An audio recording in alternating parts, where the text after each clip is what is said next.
За юуцхан guys, өнөөдрийн бичлэгийн сэдэв болвол хүн болгон ямар нэгэн байдлаар мөнгөтэй болохыг зорддог, тий? Мөнгө санхүүгийн хөгжлөнд хүрэх гэдэг ч юм уу тэр зүйлүүдийг зорддог, хүсдэг. Гэтэ нэг асуудал нь ихэнх хүмүүс яг мөнгө гэж юу юм бэ гэдгийг ойлгодоггүй, мөнгөний мөн чанар гэдэг зүйлийг ойлгодоггүй. Зарим хүмүүс мөнгийг дахин шүтдэг, зарим хүмүүс мөнгийг муу зүйл гэж хардаг, буруу шаадаг, мөнгийг үзий яддаг. Тэгсээр нэ мөнгөтэй болохыг хүсдэг. Зарим хүмүүс бүр өстө мөнгнөөс өөр юм боддог хэмжлээ. Мөнгө гэдэг энэ нэг сонин концепц байгаад байна. Тэгээд би ингээд дижитал энтерпренeur гэдэг энэ одоо карьер гэх юм а замналыг сонгоод явхад надад амар тус болсон манай нэг ментор ах байдаг байхгүй. Тэр ахыг надад зөвлөсөн нэг үг одоол толгоос гардаггүй юм. Тэр үг нь мөнгө хиймээр байгаа бол тэгэхээр мөнгийг ойлгоо гэж. Мөнгө яаж ажилтгийг ойлго гэж. Ягаад тэгэхээр мөнгөний дүрм гэж байгаад тэр дүрмийг нь ойлгохгүй болвол яаж чи тэр мөнгийг өөртөө бий болгох юм бэ гэдэг надад тийм хэлчихсэн байхгүй. Яг л бид нэр сакс суулгахдаа бид нар саксны дүрмийг сурдагтай адилхан.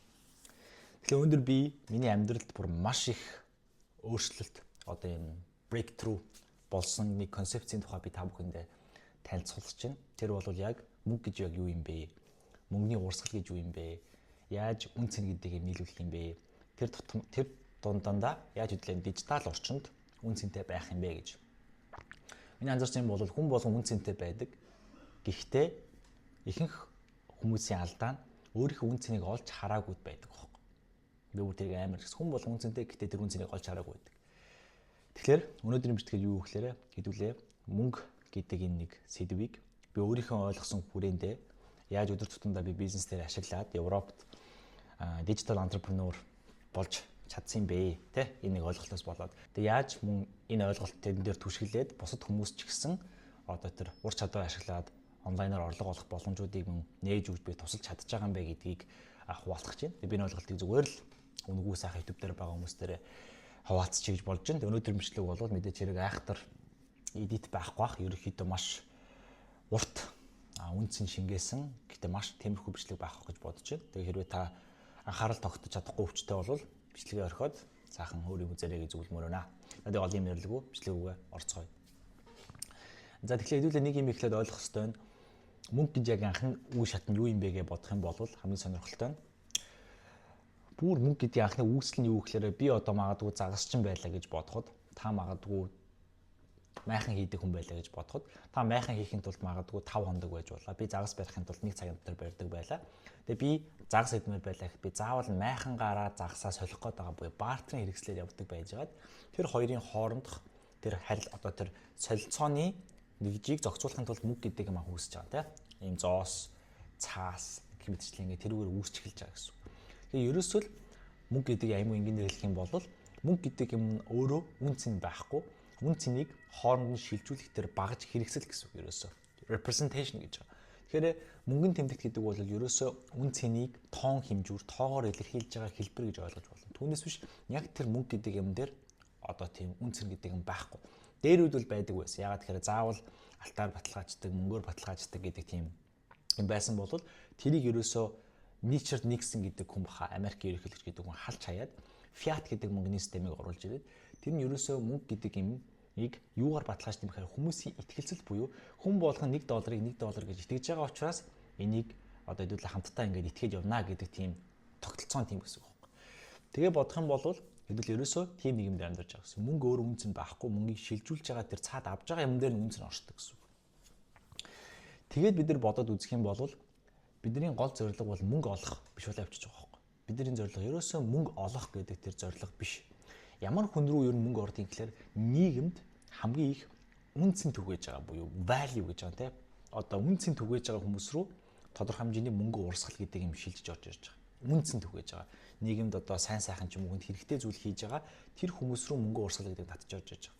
Тэгвэл бидний их ойлгох хэрэгтэй эхний концепц юу гэхээр мөнгө бол ийм тогтмол зүйл биш ийм чулуу шиг зүйл биш гэдгийг ойлгох хэрэгтэй. Мөнгийг идэл усгаж харах хэрэгтэй юм байна. Юу гэсэн үг гэхээр бид нар ингээд мөнгийг аваад мөнгө ингээд нэг юм байдаг урсах хэвээр зүйлийг нь ойлгохгүй болох юм чулуу шиг нэг газараа байгаад ингээ овоолох гээд байдаг буруу ойлголт байдаг юм байл.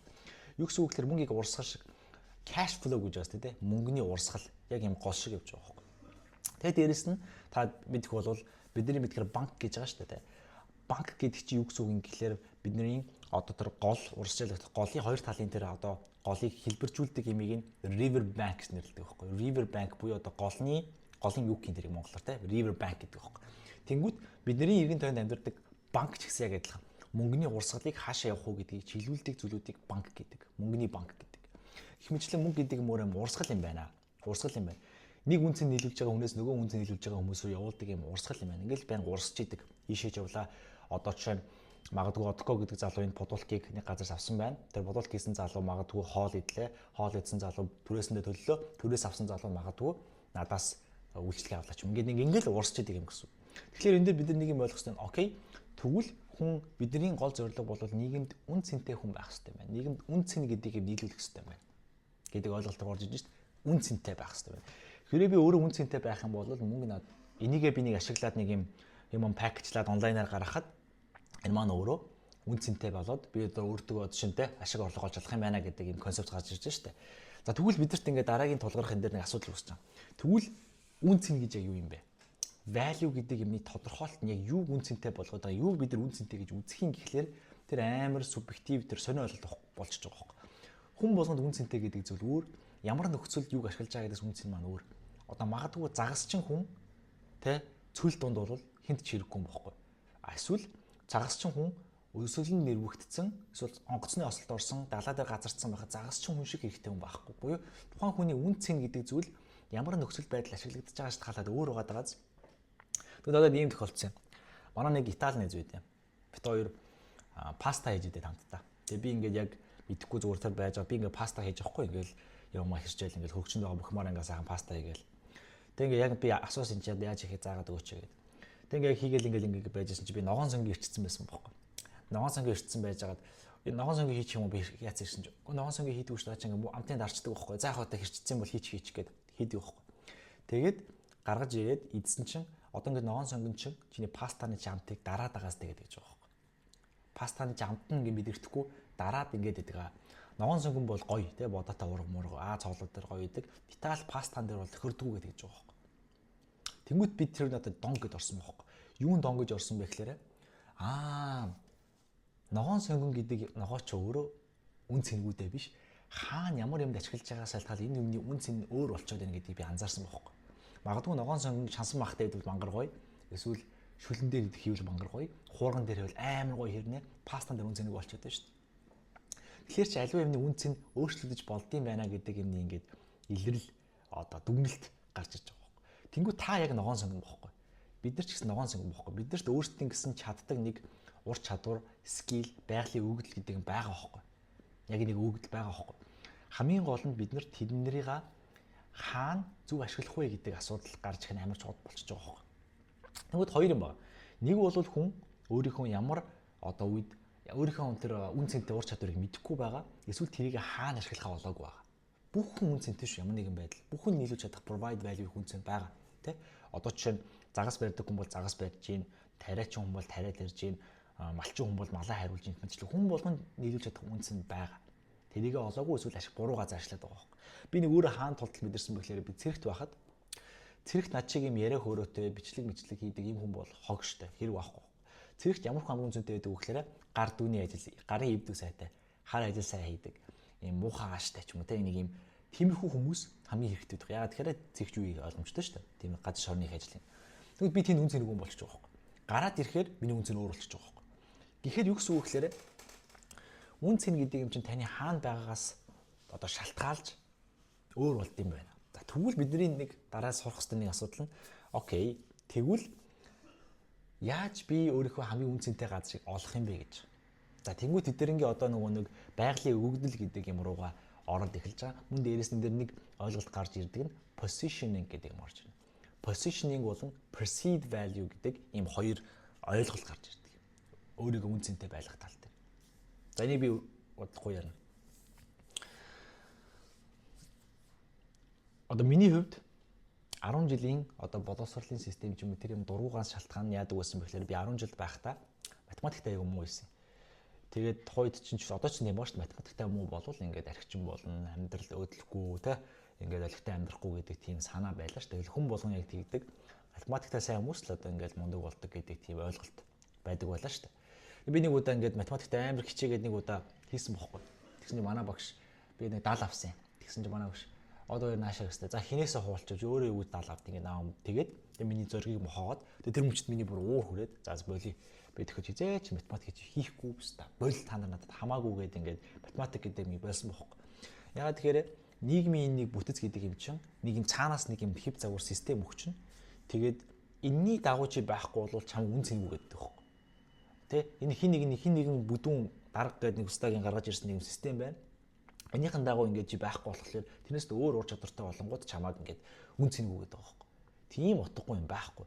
Тэгэхээр өөрийнхөө байгалийн өгөгдлийг бид нар олж таних хэрэгтэй байхгүй. Магадгүй би өөрийнхөө байгалийн өгөгдөл буюу ийм хил ус түүх нийгэмтэй эсвэл энэ яриа хөөрөө гэдэг энэ юмыг олж нэгээг бол би магадгүй би математиктэй муу юм чинь би өөрийгөө үн цэнэгүүгээд ногоон сонгон шиг бодоод тэгээ магадгүй ингээд ийм амар эмо депрессний гай болцсон байхыг үүсэхгүй болчих жоох. Ногоон сонгон шиг. Тэгэхээр биний ногоон сонгоны маань үн цэн маань тэр пастан дээр хэрэггүй л байт юм багаз. Гэтэ би тэрэнд хэрэгтэй биш дээ гэдэг тийм юм бохоо. Тэгэхээр бидний ойлгох хэрэгтэй юм нь та хамгийн хаана хамгийн үн цэнтэй байна. Та хаана хамгийн таны хэрэг гарч ийна гэдгийг бид нар өөрсдөө олж тодорхойлох хэрэгтэй болчих жоох. Тэнгүүж ерөөсөө үн цэн гэж юу юм гэхлээр таны тэр дотоод мөн чанар гэхээсээ илүүтэйгээр хүмүүс таны яаж харж ийн гэдэг тэр өнцөгчөн үн цэн бол явчих жоох. Яг үнэндээ. Яг бодит үн цэн юу юм бэ гэвэл хүмүүс таныг харж байгаа тэр өнцөг тэр perception буюу frame гэдэг юм чи өөрөө таны үн цэн бол явчих жоох. Миксэндөө таны юу биш.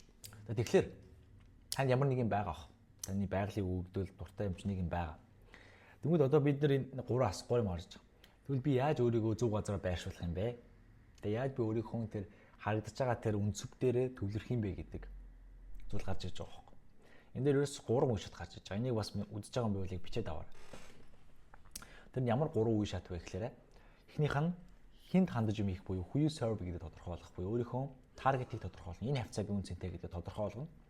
Хоёр дахь нь юуг яг илэрхийлэх юм бэ гэдэг тодорхойлгоно. Гуравдугаарт өөрийнхөө narrative буюу өөрийнхөө тэр харагдуулах байгаа өнцөг буюу тэр framing яг тэр өнцгөө тодорхойлно гэдэг нь 3 үе шат байгаа гэсэн үг. Энэ 3-ыг та тодорхойлоод гараад ирэх юм бол ерөнхийдөө таны өнцөгчин ингээд нэг юм үн цэн чинь өөр харагдаж эхэлдэг гэсэн үг. Одоо ерөнхийдөө би яг хувьчилж ажиллаж байгаа одоо хүмүүстээрээ ер нь хүн болон ер нь яг бизнесүүдээр минь төвлөрч ажилладаг ганц юм энэ байдаг байхгүй.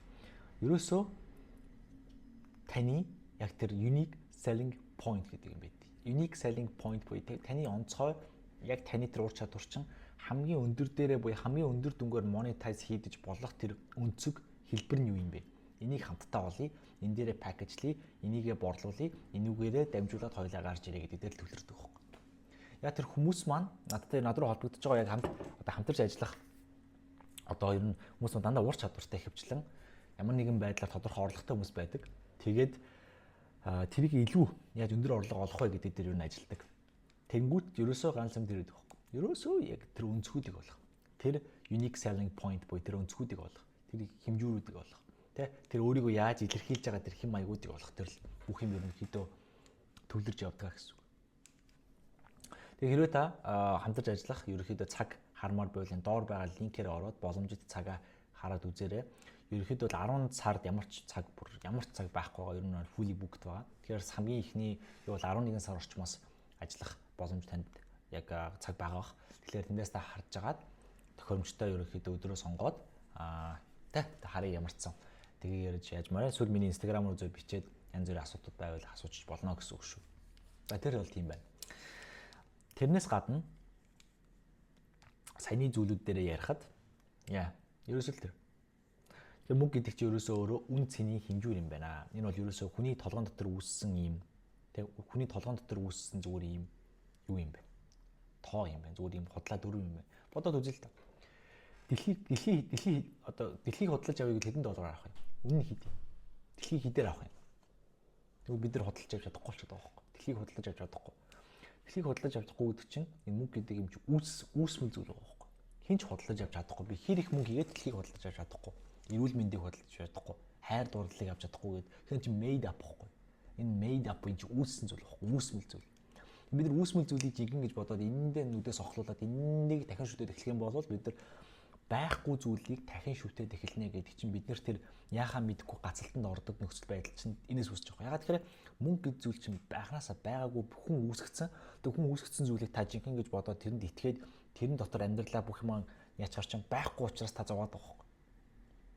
Тийм байгааз illusion, money is an illusion буюу money гэдэг чинь худал хуурмаг төөрөглөл гэдэг шалтгаан чинь тийм юм оршдоггүй юмыг та өөрийнхөө гэж бодоод тэг өөрийнхөө үнэн гэж бодоод байгаа юм да. Тэгэхэд тэгээ гацаад ингээ яхаа мэдэхгүй болчихж байгаа. Тэгээ хүмүүс цагийн үнэлгээгээ цалинждаг те. Цагийн үнэлгээ гэдэг бол ерөөсөө хүний хамгийн үнцэнтэй зүйл юу вэ? Цаг хугацаа. Тэгэхээр цаг хугацааг нь мөнгөөр үнэлээд та өөрийнхөө нийлүүлж байгаа үн цэнийхээ тодорхой friction буюу тодорхой нэг хэсгээр нь би энэ мөнгө чи авъя гэдэг байдал дээр сайн дурын байдал дээр тохиролцоод захирлаасаа цалин авч байгаа хэлбэрс нэр واخгүй. Яг тэгэхээр та нэг нийлүүлж байгаа үн цэн чинь бүр их байх боломжтой байтал та цагт би өөрийнхөө нийлүүлж байгаа үн цэнийг илүүгээр үнэлье гэж нийл тохиролцоод гаргаж ин гэсэн үг шүү дээ. Тэгэхээр ерөөсөө тийм болчих гэсэн үг. Тэгэхээр энэ систем маань өөрөө мөнгөний систем маань өөрөө зорилго нь ерөөсөө контролтой хүмүүсийг удирдах, одоо ядуу хүмүүсийг ядуу байлгах, баян хүмүүсийг баян байлгах гэж бүр дип явах юм бол. Гэтэ энэ төр болох бидний амьдралын их айхтар одоо эхний ээлжинд хамаагүй. Эхний ээлжинд хамаатай юм бол окей мөнгө бол үн цэний хэрэгслийн тэр тоон хэмжүүр юм байна. Тэгэх юм бол би үн цэнтэй хүн байх юм бол би өөрлөгөө мөнгөний урсгалыг татчих чадах юм байна. Мөнгөний урсгалыг татхын тулд би үн цэнтэй байх хэрэгтэй юм байна. Үн цэн хэлүүлэх хэрэгтэй байна. Тэгвэл үн цэн гэж юу юм бэ гэх юм бол үн цэн гэдэг бол таны нэг хийж чаддаг тэр сайн зүйлүүдийг одоо асуудал шийдэх ч юм уу янз бүрийн ихтэй тийм юм байна. Тэгвэл миний хамгийн үн цэнтэй байх боломжтой өсөлт байдал юу юм бэ? Тэрийг олъё. Тэрийг нийлүүлье. Өөр дээрээ төвлөрье. Тэг эцэстээ ер нь явсаар чинь дахиад өөрөө дээр ирчихэд байгаа сте. Би өөрөө үн цэнтэй байх юм байна. Би өөрөө өөрийнхөө өгөгдлийг сайн ойлгох юм байна. Энэ дээр л байх юм. Би өөрөө л гэрэлдэж яхад миний аяг дүүрэн байхад тийшээ халигд салгиж байгаа зүйл болгон маань одоо элбэг байдал abundance бол над руу ирэх юм байна гэдэг л тэр концепт зохиохгүй ерөөсө.